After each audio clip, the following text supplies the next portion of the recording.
The Wedding by Fyodor Dostoevsky. The other day I saw a wedding.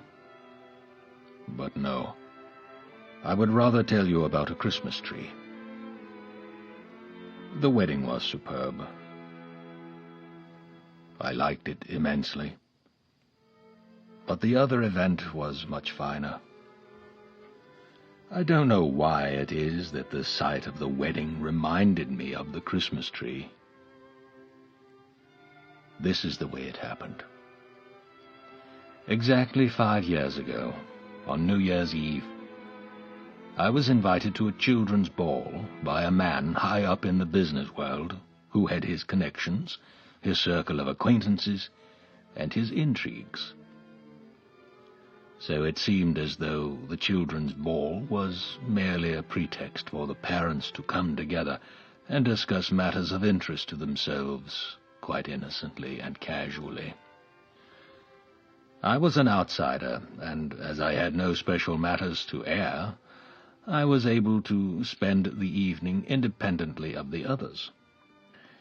There was another gentleman present who, like myself, had just stumbled upon this affair of domestic bliss. He was the first to attract my attention. His appearance was not that of a man of birth or high family. He was tall, rather thin, very serious, and well-dressed. Apparently he had no heart for the family festivities. The instant he went off into a corner by himself, the smile disappeared from his face, and his thick, dark brows knitted into a frown.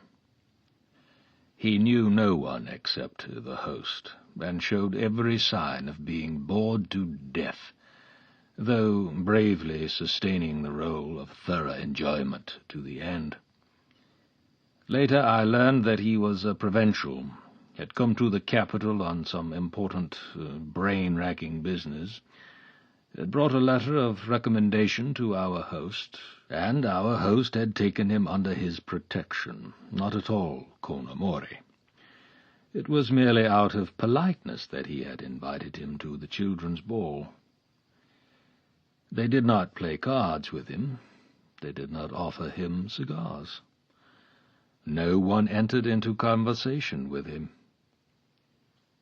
Possibly they recognized the bird by its feathers from a distance. Thus my gentleman, not knowing what to do with his hands, was compelled to spend the evening stroking his whiskers. His whiskers were really fine, but he stroked them so assiduously that one got the feeling that the whiskers had come into the world first, and afterwards the man, in order to stroke them. There was another guest who interested me, but he was of quite a different order. He was a personage. They called him Julian Mastakovich. At first glance one could tell he was an honored guest, and stood in the same relation to the host as the host to the gentleman of the whiskers. The host and hostess said no end of amiable things to him, were most attentive, wining him, hovering over him, bringing guests up to be introduced, but never leading him to anyone else. I noticed tears glisten in our host's eyes when Julian Mastakovich remarked that he had rarely spent such a pleasant evening. Somehow I began to feel uncomfortable in this personage's presence. So, after amusing myself with the children, 5 of whom were remarkably well-fed young persons who belonged to the host, I went into a little sitting-room, entirely unoccupied, and seated myself at one end. It was a conservatory, and took up almost half the room.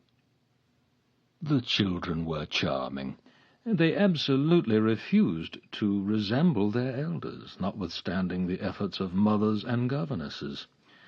In a jiffy they had denuded the Christmas tree down to the very last sweet, and had already succeeded in breaking half of their playthings before they even found out which belonged to whom.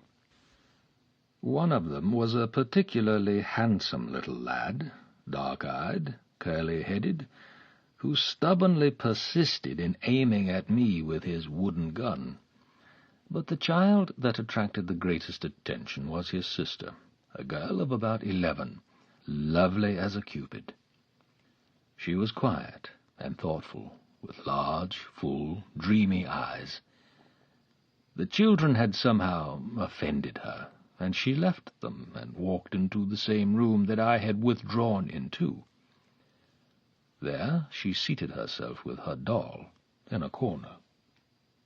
Her father is an immensely wealthy businessman, the guests informed each other in tones of awe.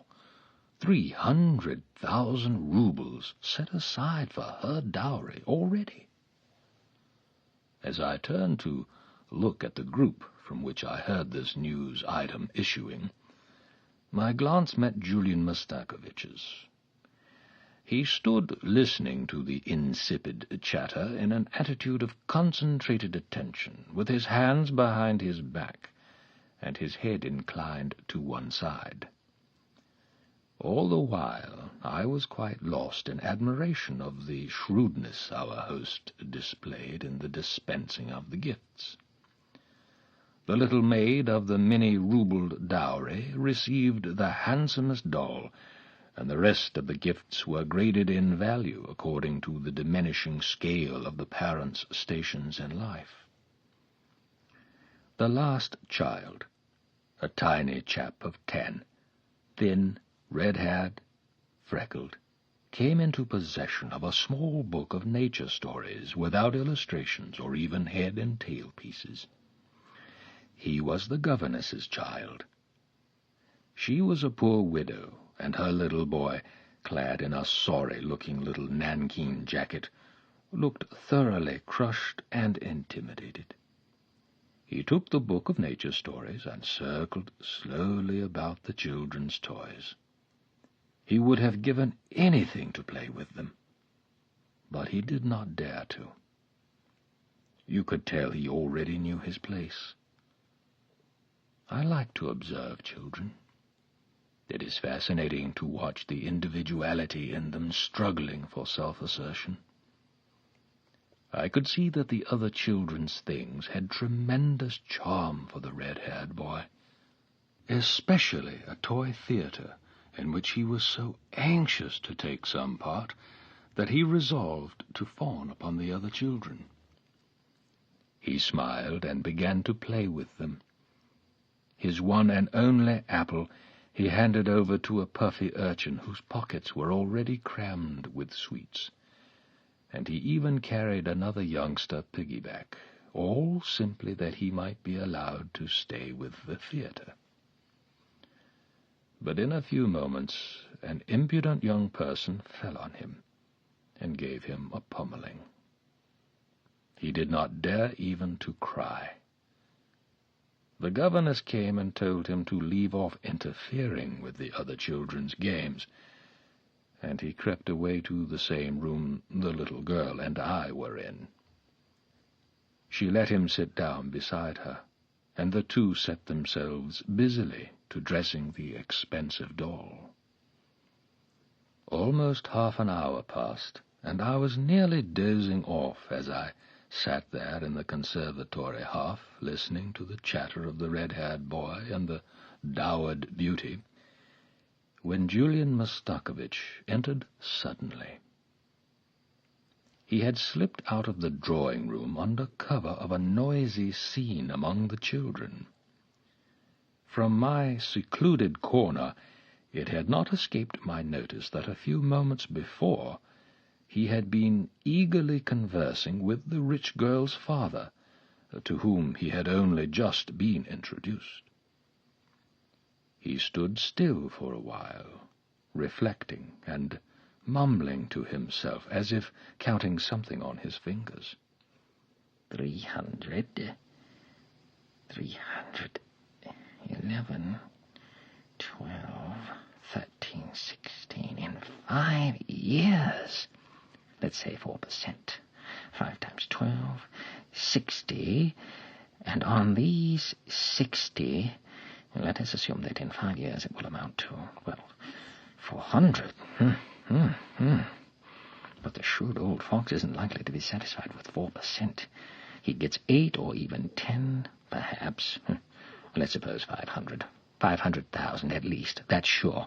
Anything above that for pocket money. He blew his nose and was about to leave the room when he spied the girl and stood still. I, behind the plants, escaped his notice.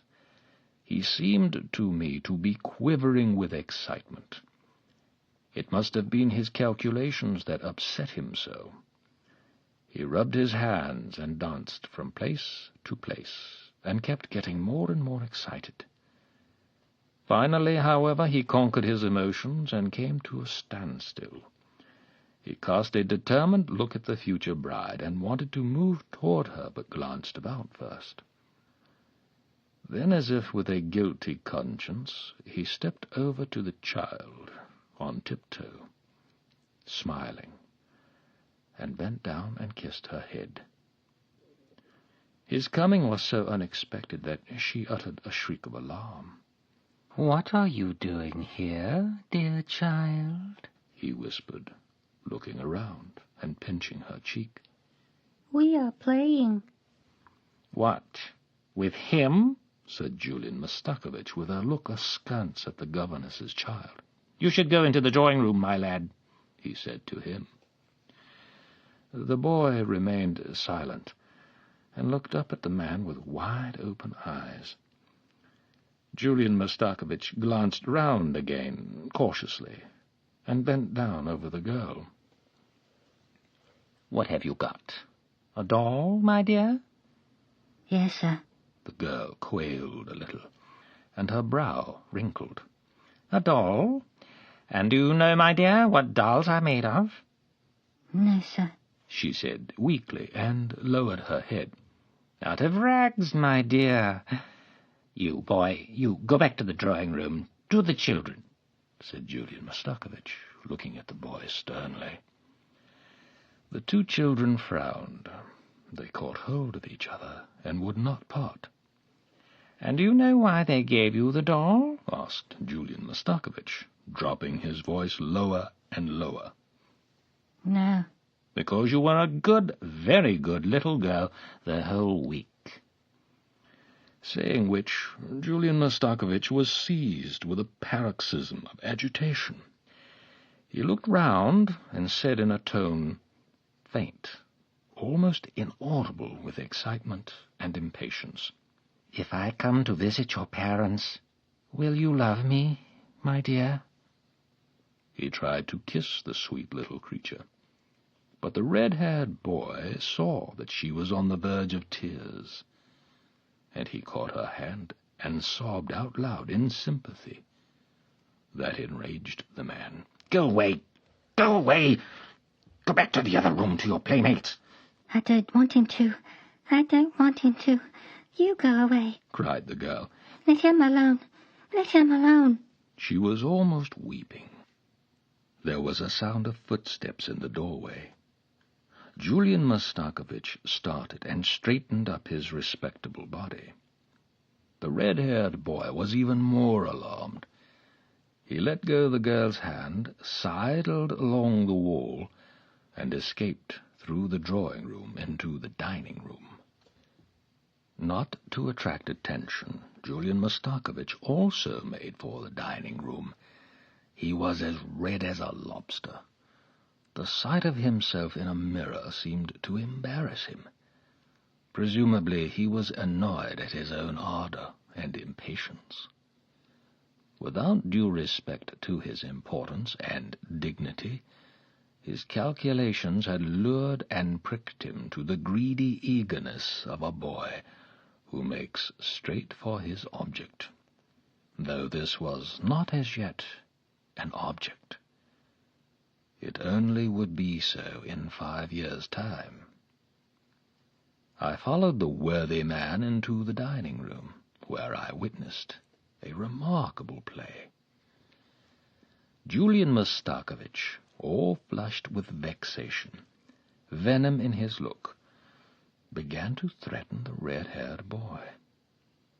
The red-haired boy retreated farther and farther, until there was no place left for him to retreat to, and he did not know where to turn in his fright. "Get out of here! What are you doing here? Get out, I say, you good-for-nothing! Stealing fruit, are you? Oh, so, stealing fruit! Get out, you freckle-face! Go to your likes!" The frightened child, as a last desperate resort, crawled quickly under the table. His persecutor, completely infuriated, pulled out his large linen handkerchief and used it as a lash to drive the boy out of his position.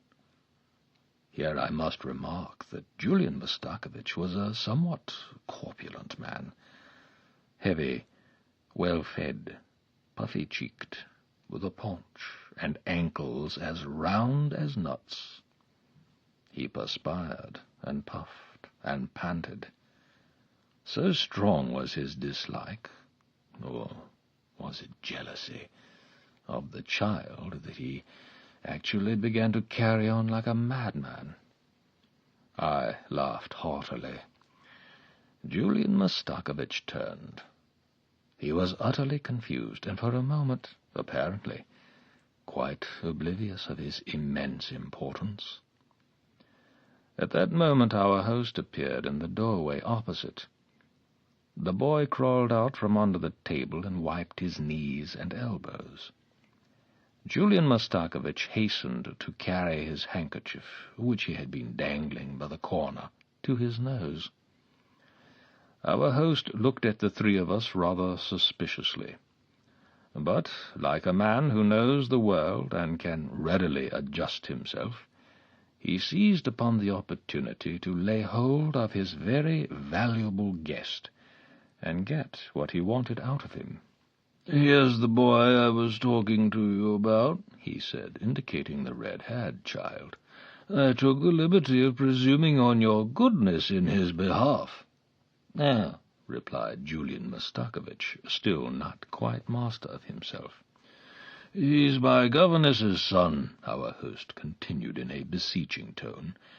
"She's a poor creature, the widow of an honest official. That's why, if it were possible for you—" "Impossible, impossible!" Julian Mastakovich cried hastily. "You must excuse me, Philip Alexeyevich. I really cannot. I've made inquiries. There are no vacancies, and there is a waiting list of 10 who have a greater right. I am sorry."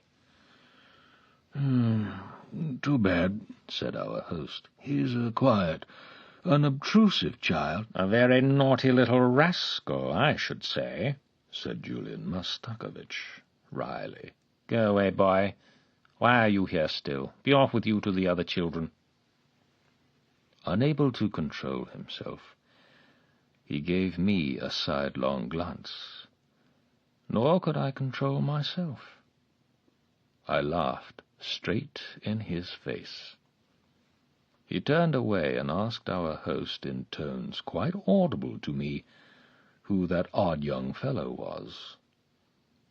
They whispered to each other and left the room, disregarding me. I shook with laughter. Then I too went to the drawing-room.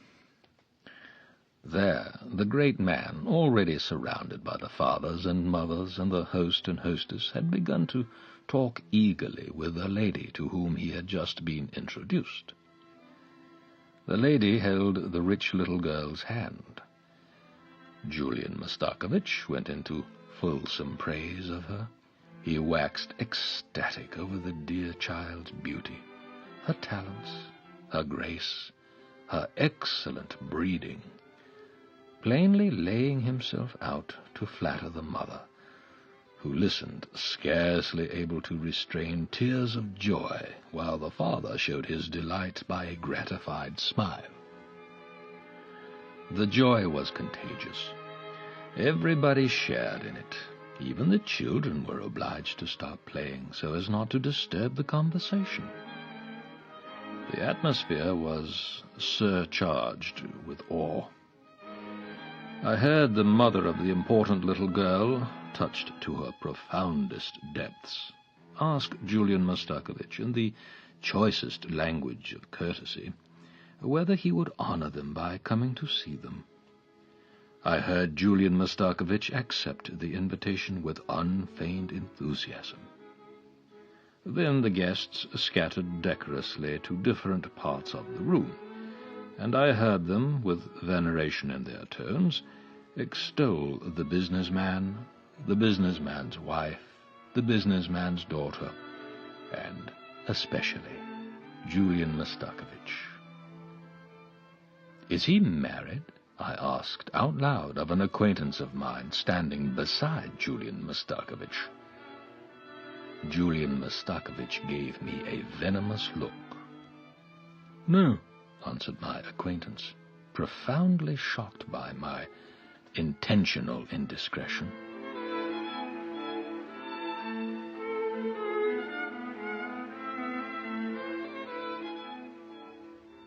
Not long ago, I passed a certain church. I was struck by the concourse of people gathered there to witness a wedding. It was a dreary day. A drizzling rain was beginning to come down.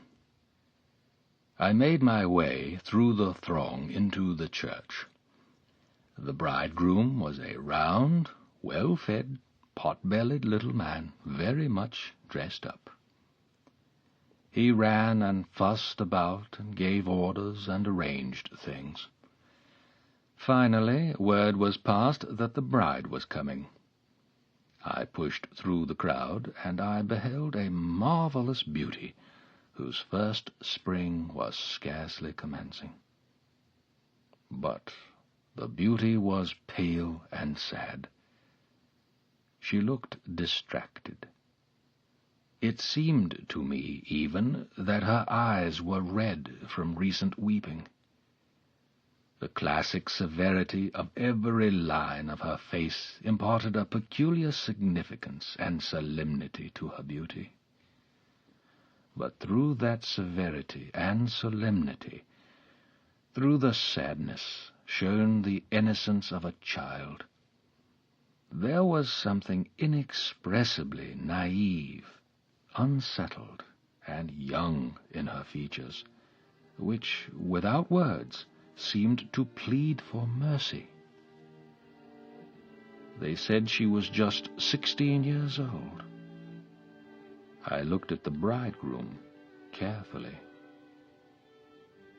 Suddenly, I recognized Julian Mastakovich, whom I had not seen again all those 5 years.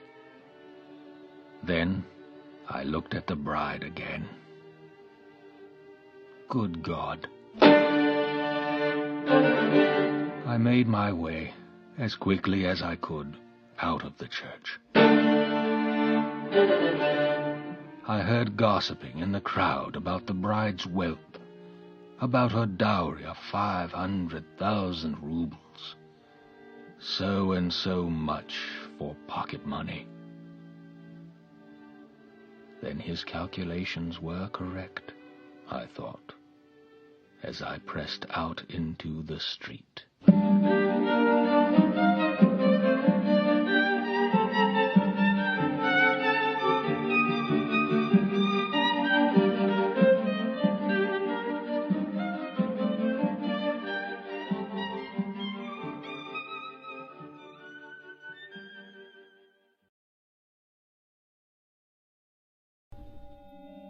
The Haunted Man and the Ghost's Bargain by Charles Dickens, dramatised by Jill Brooke, with John Moffat as Dickens and Michael Tudor Barnes as Redlaw. It is now some time since the publication of this, my last Christmas book, but I think it will repay one more telling. Everybody said Mr. Redlaw looked like a haunted man. Who could have seen his hollow cheek and sunken eye, his black-cloaked figure, his grizzled hair hanging seaweed-like about his face, but might have said he looked like a haunted man. His solitary vault-like dwelling was in a remote part of the ancient college where he lectured in chemistry. You should have seen him in his chamber about twilight, in the dead winter time, when he sat gazing at the shadows in the fire. You should have seen him then.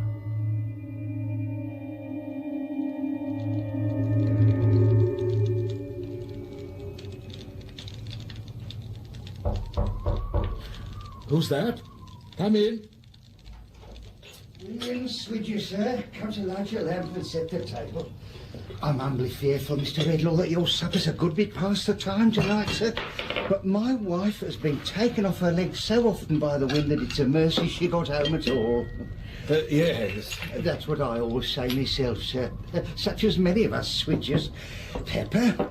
Why, there's my father, Philip Swidger, superannuated caretaker of this institution. 87 years old, he's a Swidger. Spoon. True, William. And then you come to his successor as caretaker, my unworthy self, Salt. Then you come to all my brothers and their families, knife and fork. Why, what with cousins, uncles and aunts, the Swidgers, tumblers, might take hold of hands and make a ring round England. So it's all for the best. Mrs. William and I have no child of our own. And the butter. Mrs. Williams said she'd dish in 10 minutes. I am quite ready.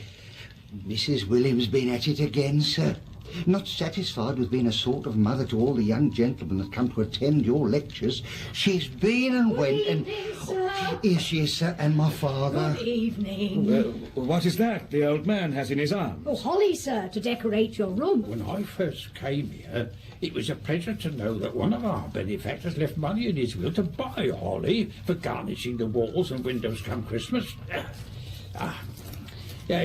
You recollect his picture that hangs in our great dinner hall? Sedate gentleman with a peaked beard and a ruff round his neck and a scroll below him, in old English letters, "Lord, keep my memory green." Freshening up the bare rooms of these branches and berries keeps my memory green, sir. Oh, come away, my dear. Mr. Redlaw won't settle to his dinner otherwise. I wish you good night, sir, and hope... Oh, stay. William, what were you going to tell me concerning your excellent wife? Why, sir, Mrs. Williams got her eye on me. You're not afraid of Mrs. Williams' eye, are you? Why, no, sir, but I wouldn't like to... Millie, him, you know, down in the buildings, my love. I asked William not to mention it. It's a poor, hard-working young gentleman, sir, one of your students who is too ill to go home this holiday time and lives down in Jerusalem buildings. That's all, sir. Why have I not heard about him? Give me my hat and coat. What house? What number? If he's one of my students, I must help him. Oh, you mustn't go there, sir. It couldn't be thought of. Why not? Well, sir, the young gentleman would never have made his situation known to one of his own sex. They all confide in Mrs. William. They all trust her. There is good sense in what you say, William. So, take him this, Millie. Oh, dear, no, sir. Not money. Couldn't be dreamed of. He said that of all the world he would not receive help from you, though he is a student in your class. I can't tell why, sir, for I know he is lonely and lacking comforts, but he is engaged to be married when he can afford it. How very dark it seems in here. It's turned colder, too. William, my boy, turn up the lamp and rouse the fire. Yes, Father. He was muttering in his sleep yesterday afternoon about some great wrong that could never be forgiven. Not content with being like a mother to him, sir. When she was coming home tonight, Mrs. William goes and finds a creature more like a wild beast than a child, shivering upon her doorstep. What does she do but bring it home to dry it and feed it? It's sitting in the old lodge chimney corner, staring at our fire as if its eyes would never shut again. God bless you, Millie. I will consider what I can do to help, but I'll not detain you any longer now. Good night. I thank you, sir. William, you take the lantern, lead the way. I'm forever stumbling down these long, dark passages. Good night, sir. Good night, Mr. Redlaw. Good night, sir. As Redlaw sat musing in his chair alone, he did not notice the healthy holly that withered on the wall and dropped dead branches. The gloom and shadow thickened and slowly formed an awful likeness of himself. The living man and the animated image of himself dead looked upon the other. This was the dread companion of the haunted man. Spirit of myself, why do you come to haunt me like this? I come when you call me. I am the one miserably poor and neglected in his youth, who studied and strove and suffered that he might gain knowledge. Remember, I too am that man. A stranger took my father's place when I was a child, and my parents cast their offspring loose early, as birds do. In this struggle upward, I found a friend, Longford. Though he had money and I none, we worked together side by side, and I bestowed all my affection and trust on him. Not all. I also had a sister. Did Longford love my sister as she loved him? I think he did once. Let me forget it. At that time, a pretty young girl entered my life too, and a dream of love arose in my own heart as well as in my sister's, though I was still too poor to think of marriage. But as I strove to climb the ladder of success, what visions of the future did I see? I saw them again in the fire. Pictures that were delusions. For my rich friend came between me and my dear love and won her for himself. My sister's frail universe was shattered by Longford's betrayal. She lived to see my ambition rewarded, but then died, gentle as ever, and concerned only for me, her brother, and my loss.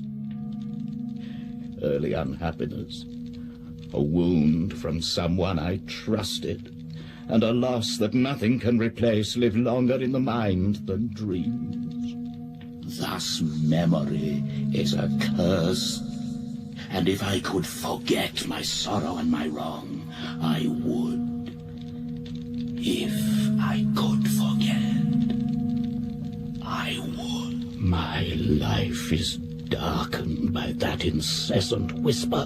Then hear what I offer. Forget the sorrow, wrong, and trouble you have known. I have the power to cancel their remembrance, to leave only faint traces that will soon die out. If I agree to this, what else shall I lose? No results of study, only the feelings and associations nourished by your vanished recollections. Decide before the opportunity is lost. One moment. I call heaven to witness that I have never hated anyone. If I have made too much of all that might have been and too little of what is, the evil has fallen on me and not on others. Yes, I will close the bargain.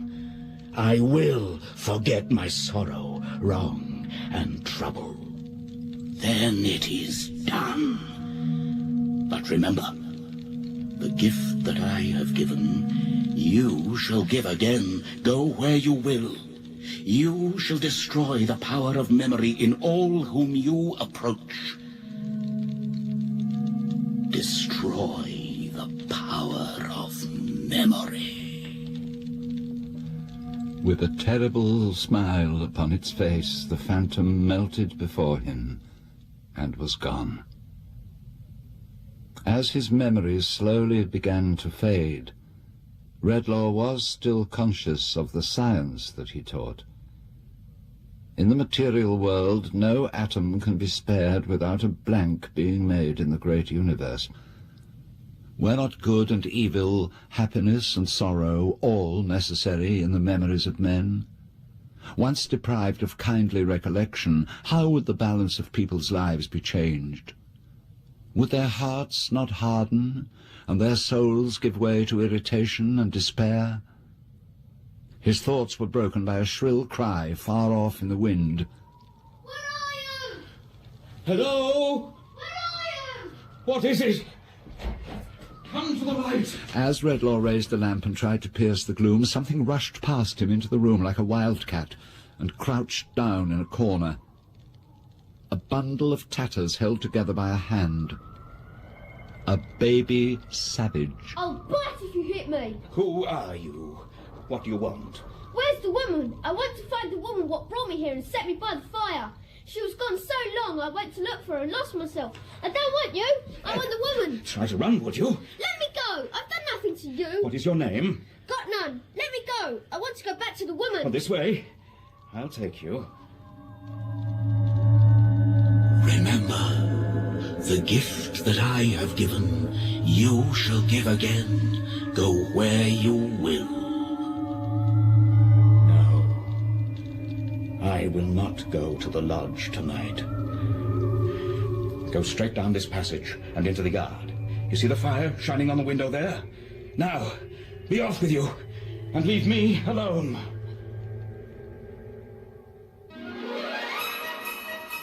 Tetterby's the newsagent's was the corner shop in Jerusalem Buildings. There was a good show of literature in the window, chiefly consisting of out-of-date picture newspapers. Walking sticks and marbles were included in the stock in trade. It had once extended into the light confectionery line, but nothing connected with that branch of commerce remained except a glass jar containing a languishing mass of bullseyes which had melted and congealed until all hope of getting them out was gone. In another jar was a heap of minute wax dolls. Time was when it had put its trust in cheap jewellery, for in one pane of glass there was a card of signet rings and a black talisman of inscrutable purpose labelled ninepence. Mr. Adolphus Tetterby sat in a small parlour, partitioned off from his small shop by a small screen pasted all over with small scraps of newspapers. In company with this small man were a number of marauding small boys, fighting and arguing and scuffling in and out of bed. You bad boy! Little Johnny Tetterby was tottering to and fro, considerably affected in his knees by the weight of a very large baby, his only sister Sally. It was a very Moloch of a baby, which usually roved from door to door in its brother's arms. He was content to stagger about with it like a very small porter with a very large parcel. Oh, ain't you any feeling for your poor father after a hard winter's day, that you must wither his rest with your vicious tricks? Isn't it enough, sir, that your big brother, young Dolphus, is toiling and moiling in the cold to sell his newspapers, and you rolling in the lap of luxury with a baby and everything you could wish for? But must you make a wilderness of home and maniacs of your parents? Must you, Johnny? Hey? There. Don't take on so. Hey, your brother's late tonight, Johnny. He'll come home like a lump of ice. And what's keeping your precious mother? Here's Mother now. And Dolphus too, Father. Ah, yes, that's the footstep of my little woman. I must have a sit down. Hey, are you very wet, young Dolphus, my boy? Come and dry yourself by the fire. No, Father, thank you. I ain't very wet. Does my face shine much, Father? Johnny, hang up my bonnet and shawl. Fetch me the tablecloth, will you? Yes, Mother. Oh, dear me. Dear me, that's the way the world goes. Which is the way the world goes, my dear? Oh, nothing. Oh, dear me. Dear me, dear me. Oh, that's the way the world goes. My duck, you said that before. Which is the way the world goes? Oh, nothing. Sophia, you said that before, too. Well, I'll say it again if you like. Oh, nothing. There now. My little woman, what's put you out? Who said I was put out? I never did. Boys, your supper will be ready in a minute. Your mother has been out in the wet all the way to the cook shop to buy it. It was very good of her to do so, eh? Oh, how could I go and behave so? Oh. I'm sure my love coming home that I had no more idea than the baby. Johnny, don't look at me, but at her, or she'll fall out of your lap and be killed, and then you'll die in agonies of a broken heart and serve you right. I'd no more idea of being cross than that little darling. But somehow, ever since that man looked at me... My dear, whatever do you mean? There was this odd-looking man in the street, a stranger, and dressed all in black. Ever since I've seen him, I've felt very strange. Oh, I don't know. I must be tired. I understand. My little woman was put out. Hard times and hard weather and hard work make life trying now and then. Yes. I'm quite better now. Oh, what a wicked fool I was. Do you know, Dolphus, my dear, that when I was single, I might have given myself away in several directions.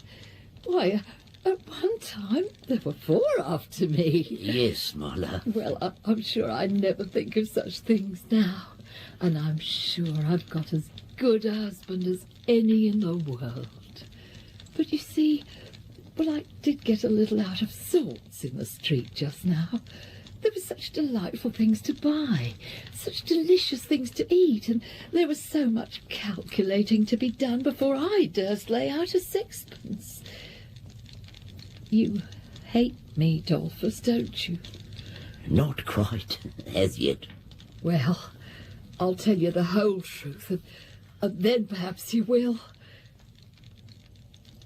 It was after I saw that man, and I was trudging home in the cold when I began to wonder whether I mightn't have done better and been happier if... If you had married somebody else? Yes, that's what I really thought. Do you hate me now, Dolphus? Why, no. Not as yet. Oh, I don't know whether I was ill or mad or what, but suddenly I couldn't recall anything that ought to bind us together. All the pleasures we've ever had seemed so cheap and insignificant that I hated them. I could think of nothing except our being poor and the number of mouths we have to feed. Well, my dear, that's truth after all. Oh, but since I've been at home a little while, I felt as if a rush of recollection has come over me that softened my heart. All our cares and wants since we've been married seem to speak to me and say they'd made us one, and that I never could have been or would have been any other than the wife and mother I am. Oh, how could I have ever behaved so? Oh, look! That man in the shop! What does he want? Whatever's the matter? How you shake? He's the one I saw in the street just now. I'm afraid of him. Afraid of him? Why? I can't remember. Oh, what is it that's going from me again? What is it?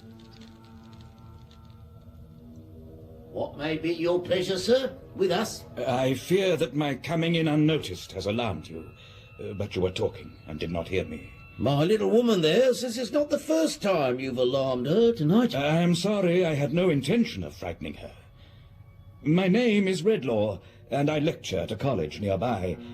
A young gentleman who is a student there lodges in your house, I believe. Mr. Denham's room is upstairs, sir, if you wish to see him. I'll light your way, if you'll follow me up this little staircase. No, I'd rather go alone. He does not expect me. Please, give me the candle, and I'll find my own way. Very well, sir. Come! Here! There's enough of this! Get back in there! The place is small enough without you! Get to bed! What has upset them? What have I done? Redlaw was beginning to understand enough of what he was and what he made of others to fear contact with his fellow man. Is that you, Millie? Mr. Redlaw. Don't get up from your couch. I will sit here, at the door. I heard by accident that one of my class was ill and alone. As luck would have it, I have found him. An attack of fever has weakened me, sir, but I'm greatly better. I cannot say I have been alone in my illness, or I should be forgetting my kind nurse. You were speaking of Millie, the caretaker's wife? Yes, sir. I remember your name, and now I recollect your face, though we have had very little personal communication together. Very little. Why have you tried to keep your situation from me? Mr. Redlaw, I fear you have discovered my secret. But think how innocent I am, except in name and descent of any wrong inflicted on you. Wrong? For heaven's sake, sir, let me return to my old, reserved and distant place among your students. Know me only as Denham, the name I have assumed, and not by that of Longford. Longford? My mother's name, sir. The name she took when she might perhaps have taken one more honoured. My parents' marriage was not a happy one, and from my infancy my mother has spoken of you with honour and respect.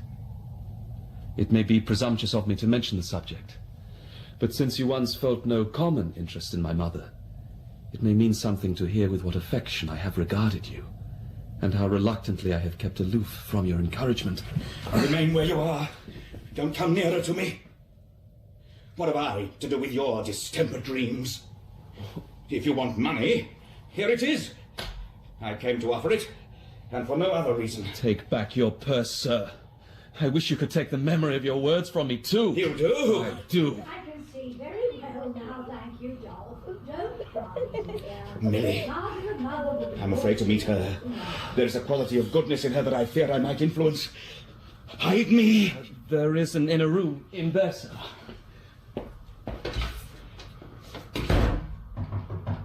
Come in. Dear Mr. Edmund, they told me you had a visitor. As you see, Millie, there is no one else here. Then I'll sit with you a while. Your pillows are not comfortable. I will soon put them right. Please leave them alone. You make such a fuss over everything. I'm sure health will seem more precious to you after this illness than it has ever been, Mr. Edmund. I've seen you so touched by the kindness of the poor people downstairs. You must have thought that without some trouble and sorrow, we should never know half the good there is around us. The people downstairs will be paid for any little extra service they may have rendered me. I can't be made to feel more obliged to them by your exaggerating the case, Millie. I am much obliged to you, too. What more do you want? I have had an indisposition which your solicitude makes a great deal more of than it merits, and now it's over. Would you rather be alone, Mr. Edmund? You don't seem yourself at the moment. There is no reason to detain you. If you should need me, I will come back willingly. But you mustn't be afraid that I shall be troublesome to you. You owe me nothing. Good night, Mr. Edmund. What I have overheard sickens me. What have you done? What change have you wrought in me? Give me back myself. Give me back myself. I am infected. I am infectious. Where I felt interest, compassion, sympathy, I'm turning into stone. Selfishness and ingratitude spring up in my footsteps. But I am not sunk so low that I cannot hate the wretches I transform. As Redlaw spoke, the young man caught at his cloak, but he threw him off and struck him before rushing wildly into the cold night air, where the phantom's words loomed in the darkness. The gift that I have given, you shall give again, go where you will. As he was going along, Redlaw recollected that of those with whom he had communicated since the phantom's disappearance, only The boy who had rushed into his room had shown no sign of being changed. He determined to seek out the wild thing, to prove if this were so, and hurriedly directed his steps back to the keeper's lodge.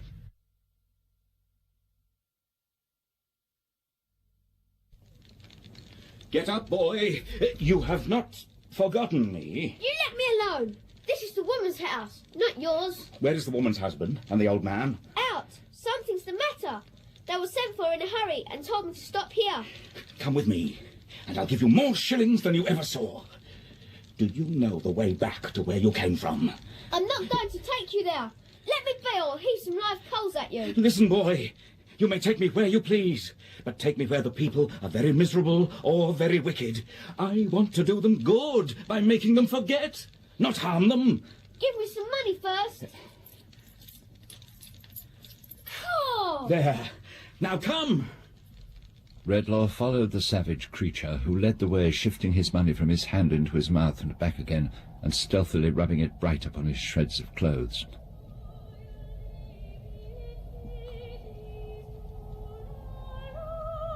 Redlaw stopped briefly to listen to a plaintive strain of music he thought he heard, and glanced down at the child.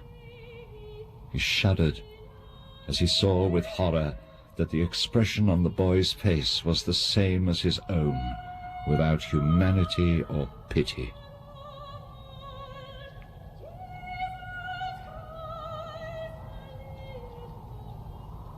They journeyed on for some time until they arrived at a ruinous collection of houses. The boy touched Redlaw's arm and stopped. He pointed to one house where there were lights in the windows and a dim lantern in the doorway with "Lodgings for Travellers" painted on it. In there! I'll wait outside. Will they let me in? Say you're a doctor. There's plenty ill here. Redlaw saw him trail himself upon the dust and crawl within the shelter of an arch as if he were a rat. He had no pity for the thing, but feared it, and when it looked at him with that frightful likeness of expression on its face, Redlaw hurried into the house as a retreat. He pushed open the yielding door and placed his hand upon the broken stair rail.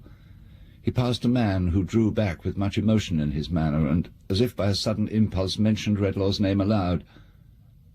Redlaw had no time to consider, however, for, to his greater amazement, he was greeted by old Philip Switcher. Mr. Redlaw, how like you, sir. You've come after us to render any help you can, but you're too late. Come in, sir. Here's my son William, too. Who is the man on the bed? My eldest son, George. It was more his mother's pride than all the rest. As I entered the house, I saw a man who seemed to know me. Who was he? A gambler and a ne'er-do-well, I'm afraid, sir. Having been wayfaring towards London with my unhappy brother, he come to fetch us. Oh, Father? My boy. You spoke just now of my having been my mother's favourite. It's dreadful to think now of what happened long ago. No, it does me good, George. Your mother loved you dearly, and with her last breath said, "Tell him I forgave him, blessed him, and prayed for him." Those were her words to me, and I've never forgotten them, though I'm 87.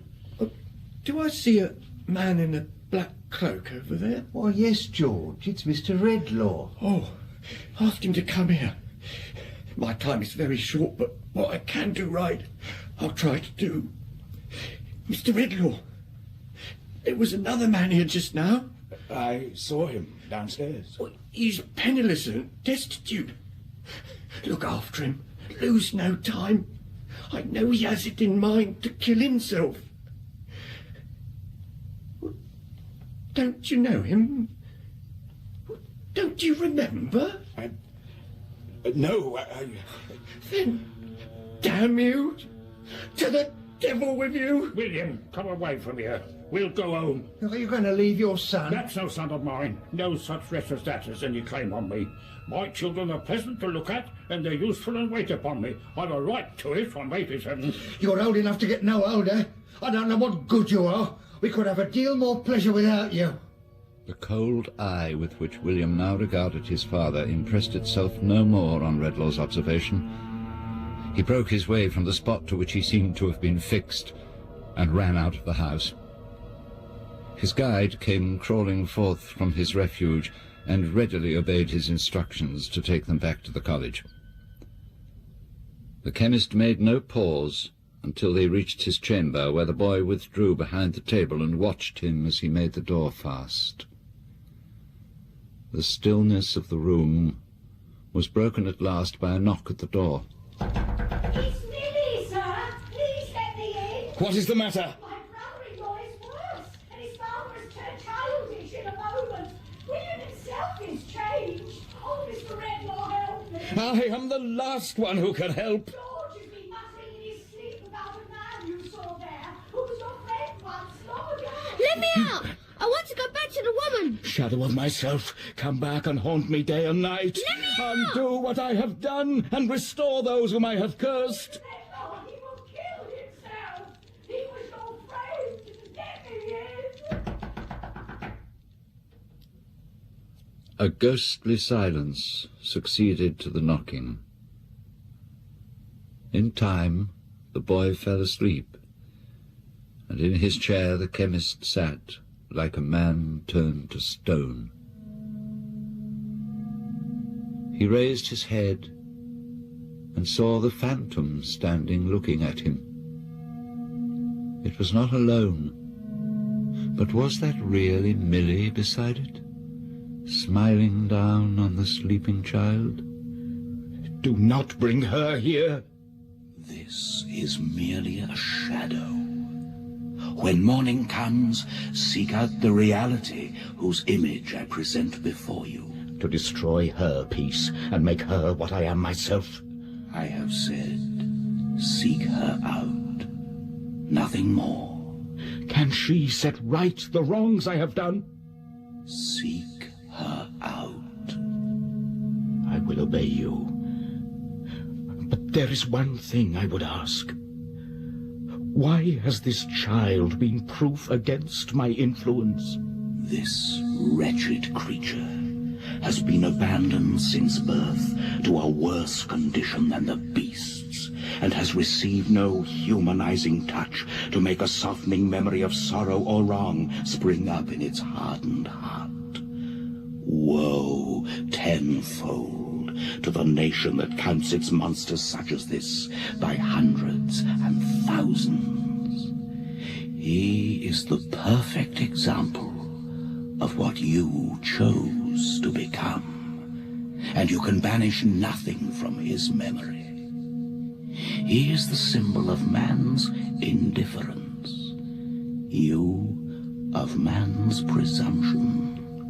Redlaw stooped beside the boy, and with the compassion he now felt for both of them, covered him up as he slept.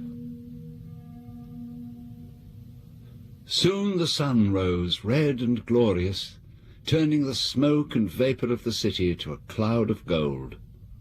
The Tetterbys were up and doing, though their tempers were sadly changed. The hand of every little Tetterby was against the other little Tetterbys, and even Johnny's hand rose against the baby. You brute! You murdering little boy! Why don't her teeth come through then, instead of bothering me? How would you like it? If you was me, you'd go for a soldier. I will too. There ain't no babies in the army. I wish I was in the army myself. I'm a slave here. I never have holiday from one year's end to another year's end. Why don't you do anything, Dolphus? You'd better read the paper than do nothing at all. What's there to read in a paper? Police, suicides, No business of mine. births, marriages and deaths. Are those nothing to you? I don't see why births or deaths should interest me till it's my turn. As to marriage, I've done it myself. I know quite enough about it. How old and shabby he looks. I never saw such a change in a man. Oh, dear me, it was a sacrifice. If you mean your marriage, my good woman, I was the sacrifice, and I wish the sacrifice hadn't been accepted. You can't wish it more than I do, Tetterby. I don't know what I ever saw in her. She's fat, she's aging, she don't compare with other women. He's common-looking, he's small, he's beginning to stoop, and he's going bald. I must have been half out of my mind when I did it. My senses must have forsook me. I can see Mrs. William coming down the street. Why? Oh, Lord, forgive me. What evil tempers have I been given way to? How could I have ever treated him badly again after all I said last night? Sophia, my little woman, I shall never forgive myself. So it was me. Me? No, I wondered how I'd ever admired you and thought you didn't look, well, as slim as I could wish. And I thought you were small. And so you are. Yeah. And I'll make much of you because of it. Mary, Mrs. William. You're all so glad to see me too this bright Christmas morning. We are. Mr. Redlaw came to see me at sunrise and implored me to go with him to the house where William's brother is lying ill. When we went into the room, the sick man sat up in his bed and, bursting into tears, stretched out his arms to me and entreated me to ask his poor old father for his pardon and his blessing. He held my hand until he sank into a doze. All this has made me very happy. Dear, kind nurse, forgive me. I heard the children calling out your name, and suddenly I was myself again. Oh, dear Milly, don't weep. Don't reproach me so. It's not that. No, it's joy. Oh, dear. Now, there is news from home, Mr. Edmund. Johnny, you come along with me. Your not writing when you were very ill created some suspicion of the truth. Your fiancée was unable to rest without satisfying her doubts and came up to town last night. She came directly to the college and I spoke to her before sunrise. Where is she now? Why, she is in my little parlour at the lodge, waiting to see you. Now hurry! When Milly arrived back at the lodge, Mr. Redlaw was already there. Old Philip was sitting sullenly in his chair, coldly watched by William. But as Milly came in, and father and son both turned to look at her, a radiant change came upon their faces, and they threw wide their arms to embrace her. Why, where has my quiet mouse been all this time? But I fancy I've been dreaming. Well, that's what I say myself, Father. I've been in an ugly sort of dream, I think. How are you, Father? Well, you're strong and brave, my boy. Begging your pardon, Mr. Redlaw, but seeing you here on a Christmas morning reminds me of when you were a student. Yes, I recollect you came here one Christmas morning with a young lady. Asking your pardon, but I think it was a sister you was very much attached to. I had a sister. Well, it began to snow, and my wife invited your sister to sit by the fire burning in the great dinner hall. As I was turning up the blaze for her to warm her feet by, she read the scroll out loud that's underneath the picture, "Lord, keep my memory green."